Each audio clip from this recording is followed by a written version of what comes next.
This show is a part of the podcast network of the Walled Garden Philosophical Society, an international community of philosophers and seekers dedicated to the pursuit of truth, wisdom, virtue, and the divine, wherever they may be found.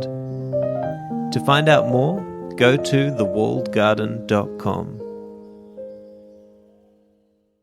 Hello and welcome to another episode of Soul Searching with Seneca. Today we are continuing on our reading of letter number 22 on the futility of halfway measures. And we're going to be covering a few verses today from verse 3 till possibly about verse 7. And throughout these verses there are some really interesting ideas that Seneca brings across, some of them even quite extreme, which we will dive into as we read through. So I'm going to start reading this and we might stop along the way and see what we can take away from it. He says, quote, "You must not only be present in the body, but watchful in mind, if you would avail yourself of the fleeting opportunity. Accordingly, look about you for the opportunity. If you see it, grasp it, and with all your energy and with all your strength devote yourself to this task, to rid yourself of those business duties." End quote. Okay, so here we see that Seneca is really continuing with this theme that we've seen throughout the past letters and the past verses, where he's trying to say to Lucilius or himself, listen, pull yourself away from the business duties, right? Get away from it, move toward a life of philosophy. And he's saying you must not only be present in the body, but watchful in mind if you would avail yourself of the fleeting opportunity. A beautiful way to think about any opportunity that we're looking for in life, right? And it's clear that Seneca is particularly talking about the opportunity that we have to grasp onto freedom, to actually find freedom of the soul, which is what so much of the Stoic doctrine is trying to get us to see, is that freedom lies there, it's waiting for us, but we actually have to pull ourselves away from all of the things that are enslaving us in life, and we need to take hold of that freedom. And Seneca continues this thought in his next verses, where he actually shares a pretty extreme opinion about this moving towards freedom. You'll see here, he says, quote, "Now listen carefully to the opinion which I shall offer. It is my opinion that you should withdraw either from that kind of existence or else from existence altogether. But I likewise maintain that you should take a gentle path, that you may loosen rather than cut the knot which you have bungled so badly in tying, provided that if there shall be no other way of loosening it, you may actually cut it. No man is so faint-hearted that he would rather hang in suspense forever than drop once for all." End quote. So as we can see here, Seneca has, as I said, that extreme view of this quest for freedom, which is that, his opinion is that you should remove yourself from the distractions that are enslaving you, or you should remove yourself from life. And that's a wild idea that he gives us there. And even though it is an extreme view, I don't think that it should be taken lightly. We should really investigate that thought and think about what he means by that and why he would have felt that way. Because certainly to the ancient Stoics, freedom was this very high order goal that we were all trying to move towards. And Seneca believed in the romantic idea that we should pursue this freedom even to the highest extremes, right? Meaning, even if it came down to, somebody was trying to make you do something that you didn't believe was right, you could leave life right now and you would leave life with your freedom because you didn't do anything against your own will. Right, and so this is something that Seneca took very seriously. The Stoics took it very seriously, and we see this even in some examples that Seneca gives us. One of my favorite stories that Seneca tells is of the young Spartan slave who was captured in wartime. And this Spartan slave, as soon as he was ordered to do his first duty to the slave owner, which was apparently to go fetch a bedpan, he actually yelled out in his native tongue, "I will not be a slave," and he ran against the wall and cracked his head and committed suicide right there and then. And Seneca tells us this story to demonstrate that some people are truly free right till the end, and they go out of life being free. And that was kind of a goal for the Stoics, was go out of life on your terms. Go out, live an honorable life and die an honorable death. And it's important to note here as well that Seneca isn't saying, okay, you're involved in business duties, so you should just kill yourself. That's not what he's saying. Because he actually goes on to say that I would prefer that you take the gentle path, ease out of this life. But all the while, know that if it comes to the point where you cannot make that decision, where you cannot pull yourself away from that life, where you are fully enslaved to it, then you should know that even then you have the freedom to leave life on your terms, right? And to not be a slave to those things. And if I can just play with this idea for a moment more, I think it's important to recognize that this idea of pursuing freedom at even the cost of your life, it does not and it will not stand on its own as an idea, right? Because it's a very weak idea on its own. But if you add it to the web of ideas that Seneca has discussed, or the matrix of Stoic principles, right, you see that it fits in there quite nicely, because to the Stoics and to Seneca, and he wrote about this in previous letters, the most important thing is that you first learn what is good, what is bad, and what doesn't make a difference, right? Once you've got that sound understanding, then you can formulate your principles that you are going to live by in your life, and you should stick to those principles no matter where you are, no matter who you're around. You should be a person of principles, which means that your character is going to be sound, right? Which means that people will know what they can expect of you. People will know your values because you're living them, right?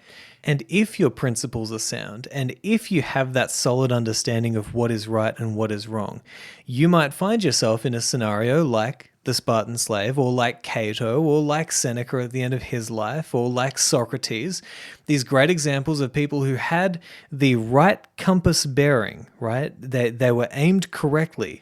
And when it came to a choice between being enslaved by a tyrant, right, or losing their life honorably, they chose the latter. And so I think that this is where the principle of freedom till the end really shines, is when you first have that foundation of a solid ethical framework through which you're viewing your life. And man, you better be damn sure that your ethical framework is squeaky clean before you even consider the possibility of you taking your life because of a various form of enslavement in your life, right? It's not something to take lightly, and that's why I'm even afraid talking about this idea because I don't think that my philosophical understanding is strong enough at this point to play around with these ideas. But I will say that I do find it interesting that the ultimate sage of Western culture, supposed to be found in the story of Jesus Christ, is it's the tale of a man who carried his cross to the top of a hill and died an honorable death, and was supposed to be pure and squeaky clean right till the end, right? Even to the point where he said, "Father, forgive them, for they know not what they do." What a story that we all know and that we have told over and over and over again, of this quest for ultimate freedom, right? And ultimate honor, which goes right till the end, not doing anything against your will, even if that means dying on a cross. It's a complicated idea, but man, we tell that story over and over again. And Seneca's telling that story here. And Socrates was that story. And Cato was that story. The Spartan slave, that was that story. But as I said, you have to have that ethical framework in place before this even becomes something that you consider. So anyway, I have rambled long enough, and we're going to keep on reading from Seneca. He says, quote, "Meanwhile, and this is of first importance, do not hamper yourself. Be content with the business into which you have lowered yourself, or, as you prefer to have people think, have tumbled. There is no reason why you should be struggling on to something further. If you do, you will lose all grounds of excuse, and men will see that it was not a tumble. The usual explanation which men offer is wrong. I was compelled to do it.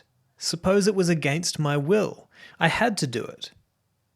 but no one is compelled to pursue prosperity at top speed. It means something to call a halt, even if one does not offer resistance, instead of pressing eagerly after favoring fortune."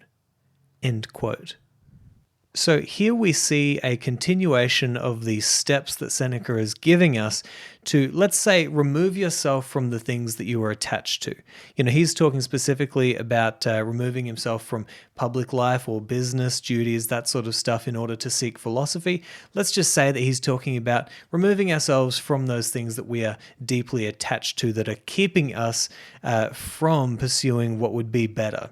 And so he's saying here, firstly, earlier on he mentioned that you don't have to go all the way immediately. You can ease your way out of this, right? So you can slowly start to back off until you're in safe harbor, as he has said before. And here he's saying, at least start by putting a halt on the things that you're currently attached to that are keeping you away from philosophy. Just put a halt on it. Maybe you don't have to leave immediately, but do not fall into that trap of constantly seeking more of these goods of fortune, right? And the reason why we don't do that is because you don't put your faith in something that can be given and taken, right? And so Seneca is trying to get us back into safe harbor of philosophy, away from the stormy seas of pursuing those things that will ultimately not bring satisfaction, and that will ultimately be like the waves of the ocean, right? Sometimes with us, sometimes not, as in up and down always. And so he's saying, come back to safe harbor, but at least stop adding new desires, new attachments, new responsibilities to your plate that are clearly keeping you from pursuing what would be better for you.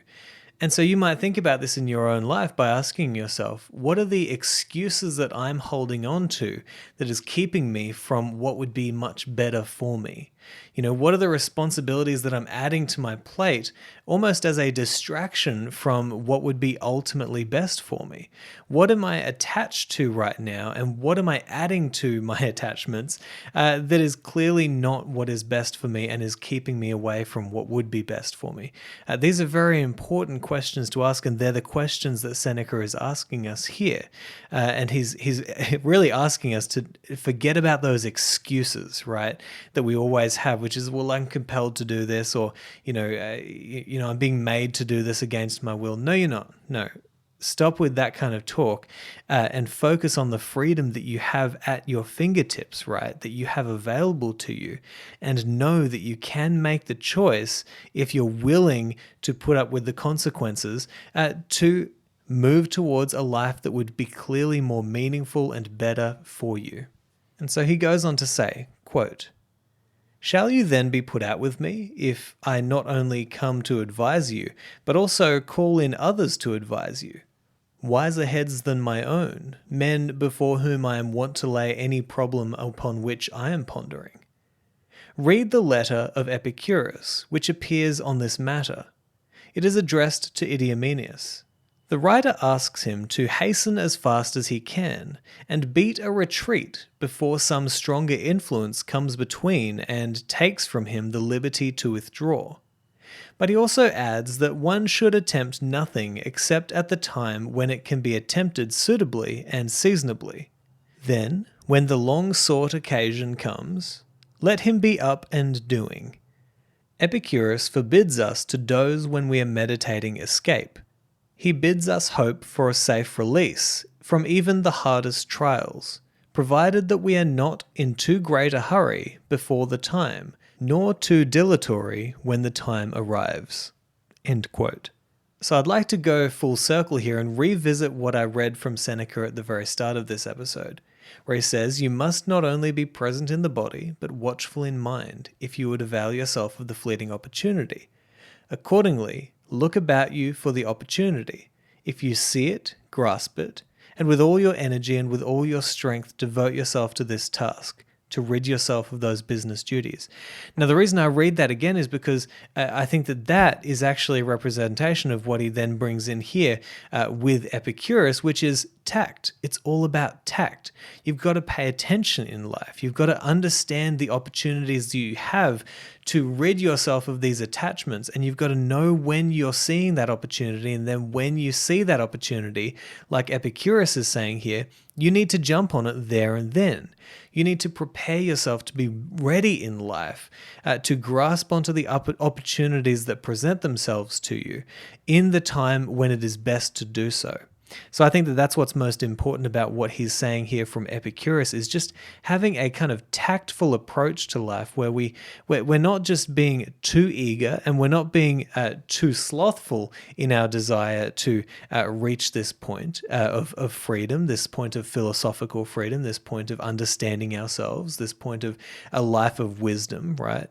So we want to kind of walk that middle way. And it's only really now that I'm talking about this that I'm seeing that really, this is another section of Seneca's writings where he's giving us a middle way approach to life. Because he's saying, look, yes, remove yourself from those distractions that are keeping you from what would be way better for you, which in Seneca's case, he's arguing is the life of philosophy. But in order to do that, you don't have to remove yourself immediately. You can ease your way out of it, or at least stop adding to your duties that are keeping you there. And on top of that, be very watchful, be very attentive to the situations, and you will see an opportunity. And when you see an opportunity, you can take it. That's how you're going to do it, right? A careful, tactful approach.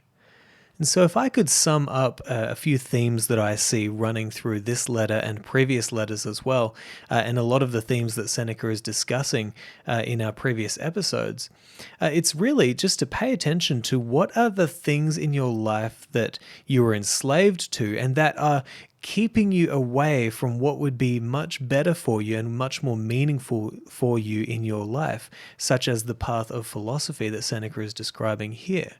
And then once you know what those things are that you are kind of enslaved to, that are keeping you away from what would be better for you, then it's time to pay very careful attention to your life. Pay close attention, watch very closely, listen very closely, right? And be mindful so that you are aware when there is an opportunity for you to slowly remove yourself from those things that are enslaving you, right? And move towards a better life of things that would be better for you.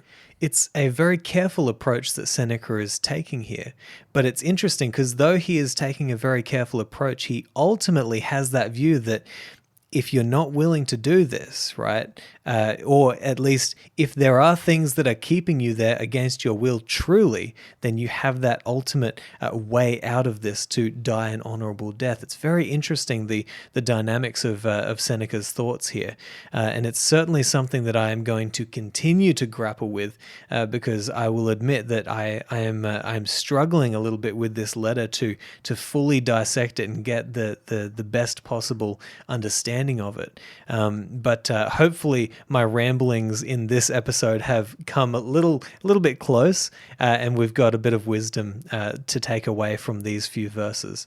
But anyway, let me know what you think. Do you have thoughts that you would like to add to my own discussion of these few verses of Seneca's writings, or to any of these episodes? Please feel free to send me a message or comment below.